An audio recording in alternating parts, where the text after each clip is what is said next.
Hello, this is Group 5. Our project is on postmodern dance. In this video, we will explain what postmodern dance is and its key components. We will also be looking into the movie Pina and a short reading on site-specific performance. We hope you enjoy the video and learn as much as we did on this subject. In this section, I will be going over what is postmodern dance and the history of postmodern dance. So, what is postmodern dance? According to the HuffPost, postmodern dance often values movement for movement's sake rather than movement as a vehicle for storytelling. I believe that this is true because in Pina, in the beginning, I did not understand with the dances what kind of story they were trying to tell, and I kept trying to look at it from what story are they telling and what's the plot and everything. But as I did more research on postmodern dance, I realized that they're doing it for the performance and for the movement's sake, not for telling a story. So I believe that that is definitely true. And although Pina is telling a story about Pina and who Pina was, the dances aren't telling a story itself. That article also mentioned how postmodern dance is not dependent on the music, but this style dance complicates the relationship between music and dance. The music occurs in the same time and place. A good quote I found in the New York Times Style magazine describes that postmodern dance is tended to reject virtuosic movement in favor of pedestrian ones like walking, couching, flailing, and falling. From my analysis of Pina, the choreography involves activities. It almost seems like the entire production was a play, but without using movement with the music for expression of words. So now I will be moving on to the history of postmodern dance. A quote from an online dance magazine article states that postmodern dance started in the early 1960s with a burst of experimentation by a ragtag group of rebels called Judison Dance Theater in Greenwich Village. They broke with the expressionism of Martha Graham and the Graham and the theme and variations structure of Doris Humphrey.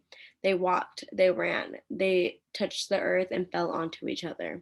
That definitely occurred in Pina as well, those movements. The New York Times Magazine looked closely at how the original choreographers of this style brought diversity to dance by using trained, untrained, or toned and less toned dancers who all formed an organizational structure and danced side by side.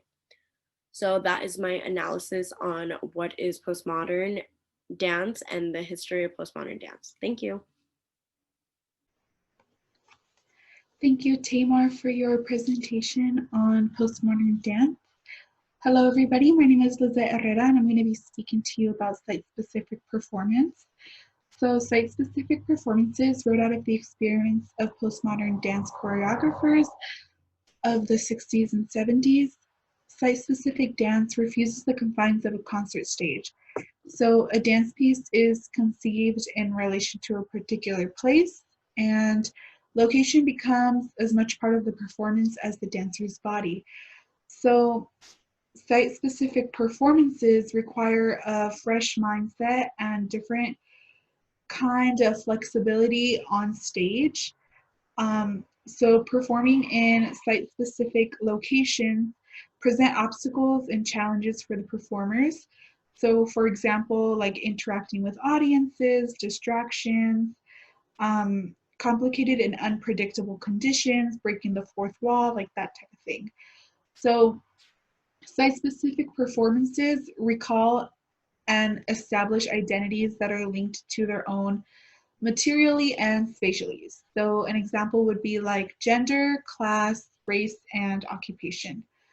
So when choreographers choose a site, it's important for them to choose a site that illuminates the deep meaning of the dance that they're trying to create. So they start with an idea, and they usually find a site that correlates and supports their idea. So for example, if their idea is communication, usually they'll try to find a location that correlates with that. So maybe underneath telephone lines or a phone booth, just something like that. And the context of a site combined with the viewers, dancers, and choreographers' personal history, belief, and identity impacts the reading and appreciation of the performance.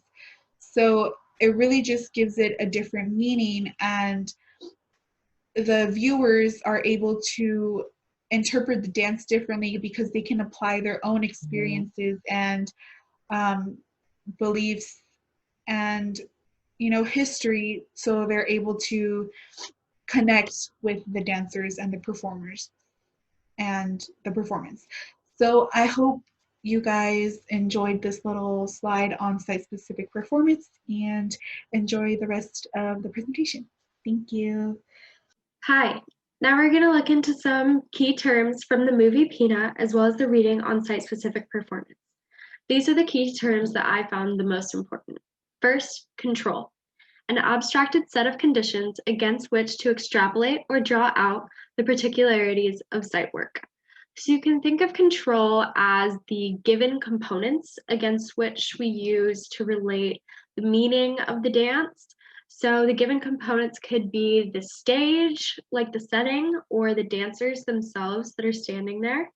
And so from those given factors, we work off of that to look into their movements, the background music, and what it all means.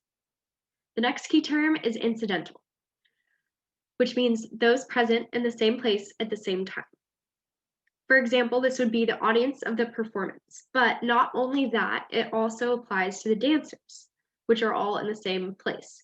They experience the performance in some similar and some different ways.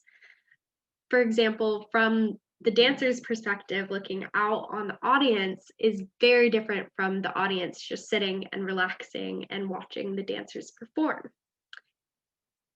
The next key term is recourse, which means second chance. In dance, there is no second chance.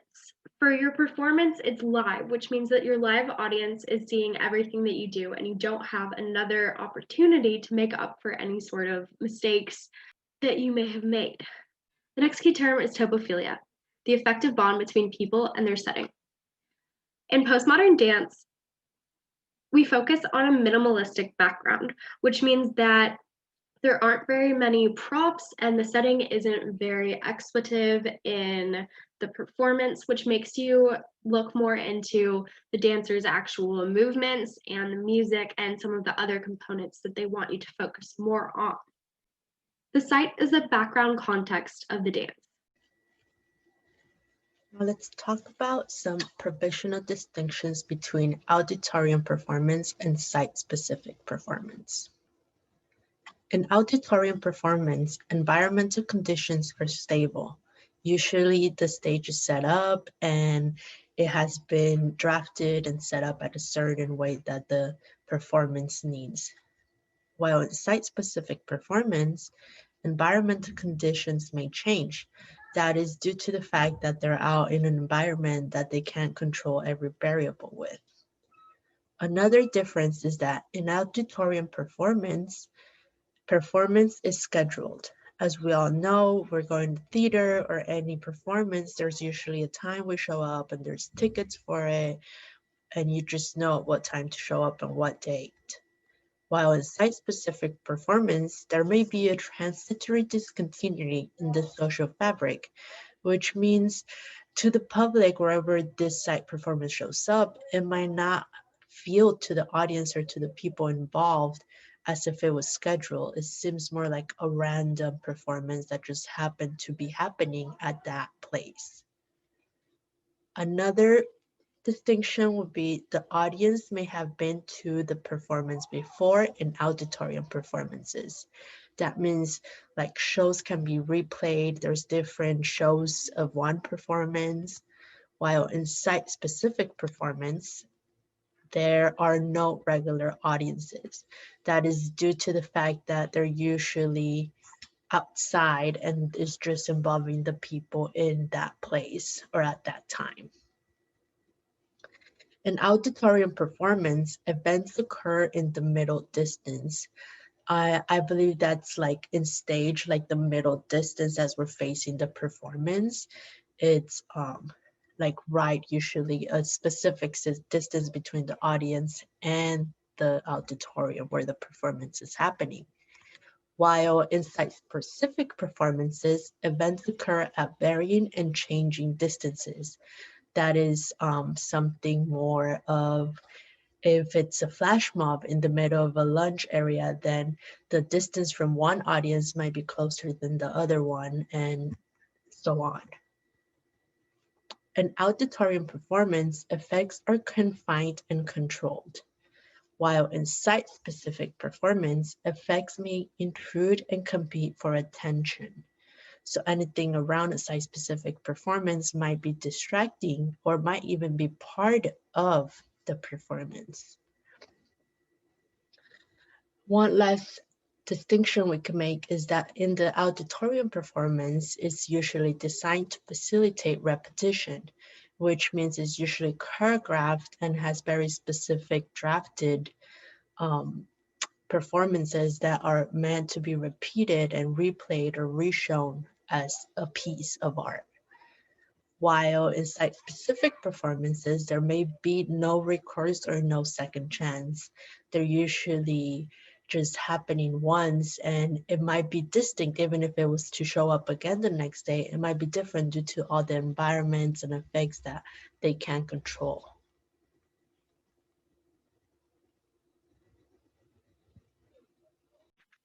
Now for our discussion questions. Since our project focuses on sight, we ask that you consider how the setting of the dance changes the performance. Secondly, think about how someone in your life reminds you of Pina. She's described as an incredible character, very understanding, childlike but mature, simultaneously fragile but strong, and she evokes strong emotion.